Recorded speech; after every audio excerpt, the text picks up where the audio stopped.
we finally got a fuel cell. I've been hunting on Marketplace for like months, and I finally got a super cheap one. So behind me, I got some square tubing on sale too off Marketplace. So what I'm gonna do is I'm gonna build a cage for this. And then what we're gonna do is we're gonna drop the original fuel tank in the car and then take the ice box in this fuel cell. We're gonna kind of mate them together and then put them in the trunk as far back as we can. So that's what we're gonna get started with today.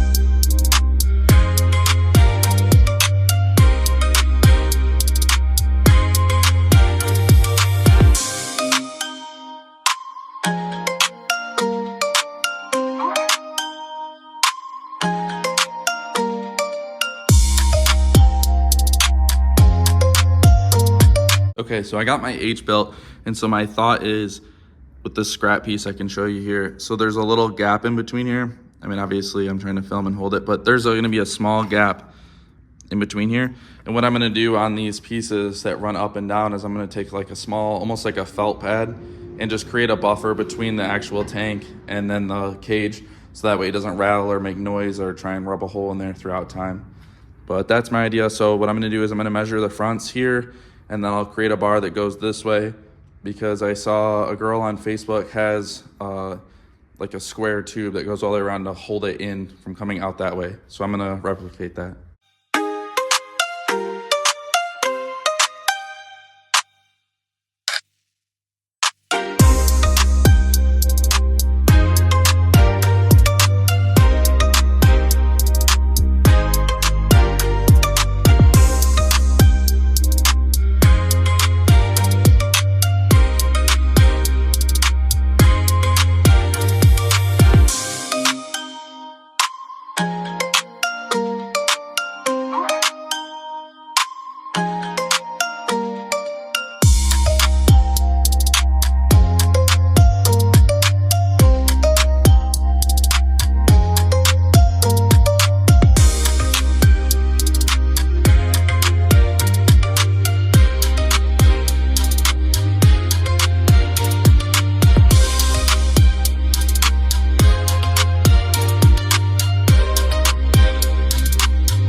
Instead of running them front to back, I'm gonna run them side to side.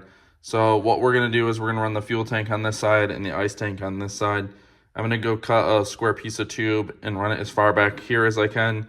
And then I'll tack the tanks into place, and then I'll run another one in front, I think. And I think that might be good. We might do one more here in the center, but I gotta figure out where the center of the car is, and then where even is for the tanks so that they make sense. But I'm gonna scoot them all the way back side to side. So we're gonna go cut that piece now.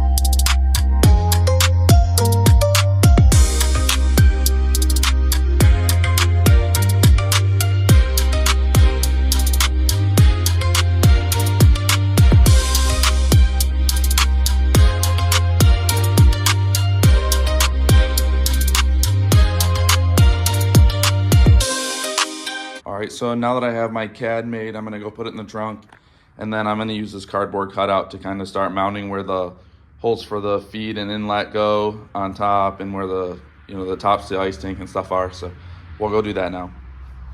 All right, so I got the breathers in, and then I got the ice tank lid. All this stuff is kind of roughed in. It needs to be trimmed up just a little bit more, and this needs to be like cleaned up. It's real sharp here.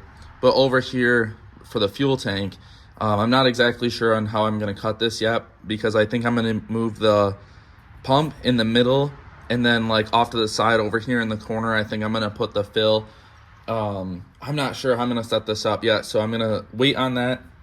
And then what I'm going to do is, with my cardboard draft, I'm going to go through, and then all the supports every few inches, I'm going to drill a hole and then go through the bottom with a nut and then tack it on so it doesn't move.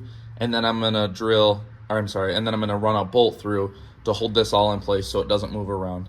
So we're going to wait until all this stuff comes in the mail, and then we got 2, I think, more holes to cut up here, and then 2 holes down here to cut. And then we'll be moving forward. All right, I think the best way to do this is to like take this corner here and then pull it up, because the edge, it overlaps about a 1/2 inch or so. So what I'm gonna do is every couple, maybe like every 2 feet around, I'll just punch a hole, and then I'll go to the hardware store and I'll get nuts and bolts like this. And like I said, I'll drill the couple just so they stay tight. I'll tack these underneath so that they don't move, and then that'll give us a way to crawl underneath the car and then drill up without this moving around. Well, I'm gonna run out of time for today, but you guys get the concept. I won't show you all of them, but you know, I'm gonna do them about every foot or so, and then maybe like 1 up here, and then like I said, I'll mirror it on this side, and then there's gonna be 1 in the back, and then 1 in the center, and I think 2 in the front-ish here. But I forgot about this breather, so we had to cut a hole for that. So it's laying pretty much flat at this point. Once it's bolted in and all the holes line up, I'll take it back off, and then I'll clean all these holes that we're cutting around here to make it look real sharp. But we got a couple fittings in the mail, and then we're gonna have to take the fuel tank to somebody who can do aluminum welding and weld the filler neck on. So we'll have to cut a hole for that, and then we'll have to move the pump back here and then cut a hole for that. But we are trucking right along. Well, I got all the mounting points in, and then I cleaned up the hole. This is for the fill now. Obviously, I'm gonna have to switch that over with the pump, and then I have it in the mail. It should be here in the next day or 2, but we'll make another hole over here for the fill port. And then we got some fittings and stuff in the mail to run that, and some new hoses and stuff. So we're so close. More or less, my hang up now is, before we're going to take the car to Maryland, I filled this full of E85, so it's literally full, and I don't have enough places to put all the fuel. So I'm going to have to marketplace some, fuel tanks. And then this here, I don't have the capabilities to weld aluminum, so I'm going to have to take that to somebody, and then we'll have to cut that panel, cut the hole in the panel for that. But now we just wait for the mail. So I made this too. It still needs to be cleaned up, but it was supposed to sit in there like that to keep the ice tank from moving forward. But the way that it's welded in, it's got to come up and then tilt forward and then come out, and I can't tilt it forward when I had this tacked in.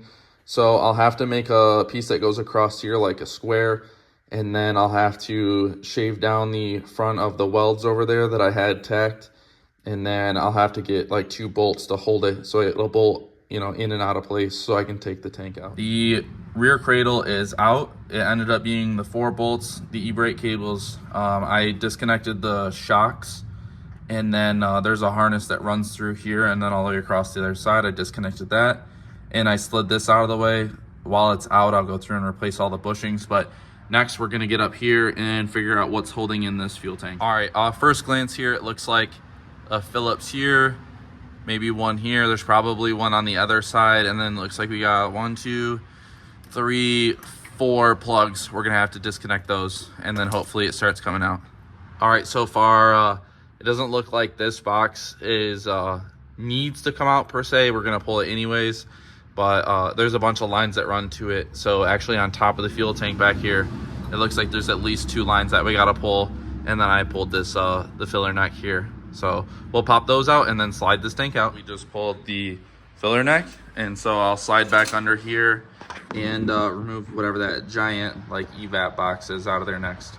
Now that the fuel cell up here is all out of the way, in the cradle, we're gonna put this cover plate back on. We'll probably slide underneath, and then maybe like here-ish or so, we're gonna start mocking holes because the fuel pump will become up like this, run down, and then back underneath the car. So we gotta do our bulkhead fittings up here next. So these are in.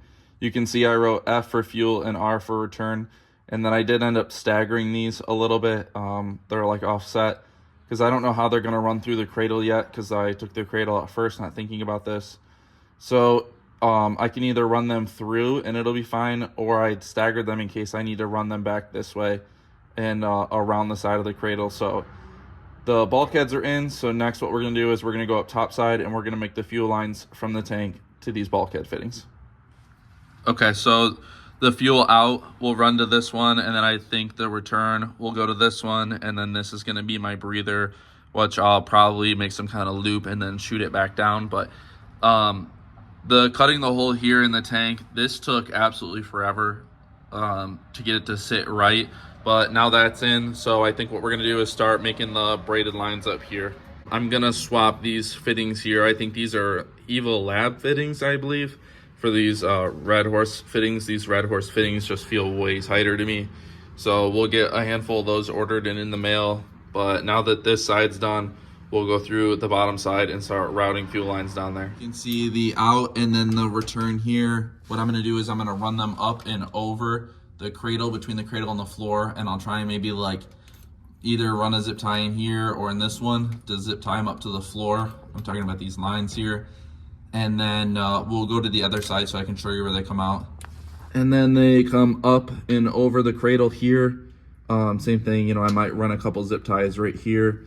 And then they're gonna come down and around, maybe like here.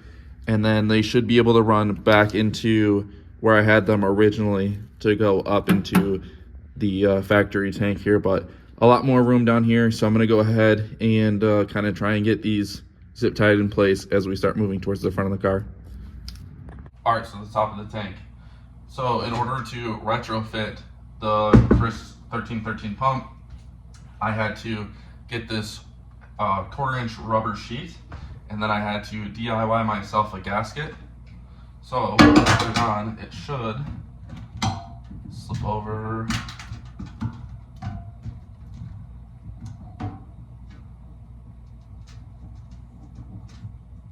Just like that. And then I should be able to turn it.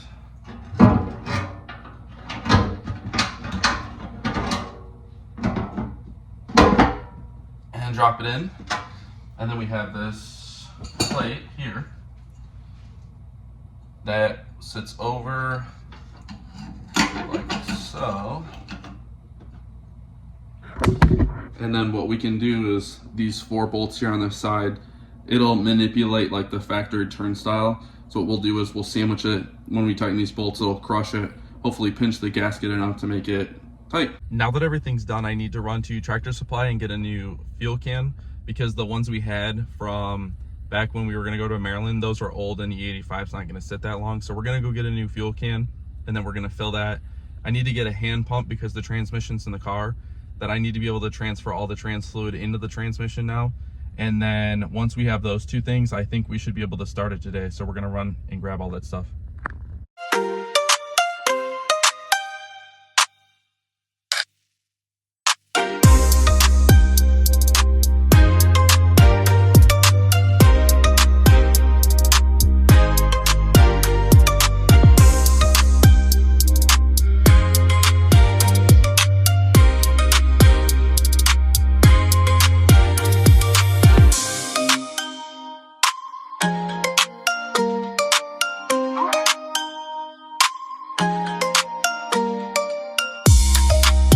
I know it's not the most professional thing that's ever been assembled, but now that the fuel's in the car, this one here, I need to finish writing fuel. I'll probably end up making stickers or whatever, but we should be able to switch this and hear the fuel pumps run.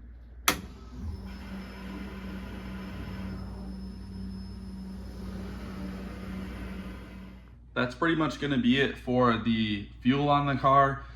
Really the last thing I need to get done is to go ahead and bolt up this regulator now that we made that panel to fill the firewall. But moving on, we're going to get the Holley installed.